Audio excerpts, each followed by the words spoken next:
চলন্ত ট্রেনে চড়ার চেষ্টা করার সময় লোকটি পড়ে। এমএসএফ কর্মীরা উদ্ধার করতে আসে। সতর্ক মহারাষ্ট্র সিকিউরিটি ফোর্স কর্মীদের দ্বারা যথোপযুক্ত হস্তক্ষেপ। পুনে স্টেশনে একটি চলন্ত লোকাল ট্রেনে ওঠার সময় একজন যাত্রীর জীবন বাঁচিয়েছিলেন, যিনি পিছন দিকে পড়ে গিয়েছিলেন। 10 সেকেন্ডের ক্লিপটি শুরু হয় একটি চলন্ত ট্রেনে চড়ার চেষ্টা করা একজন ব্যক্তি দিয়ে। যাত্রীটি প্ল্যাটফর্মে পড়ার সাথে সাথেই দিগম্বর দেশাই নামে এমএসএফ কর্মীরা অ্যাকশনে স্প্রিংস করে এবং লোকটিকে টেনে নিরাপদে নিয়ে যায়। প্ল্যাটফর্মের কয়েকজন সহযাত্রীও দেশাইকে সাহায্য করেছিল।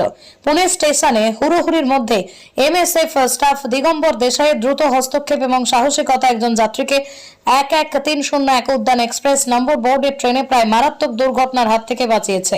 যাত্রী পরিষেবায় উৎসর্গের একটি সত্য প্রমাণ পুনে বিভাগ লিখেছে। যাত্রীরা চলমান ট্রেনে চড়তে বা নামতে রাতে অনুরোধ করা হচ্ছে, আপনার নিরাপত্তা আমাদের অগ্রাধিকার।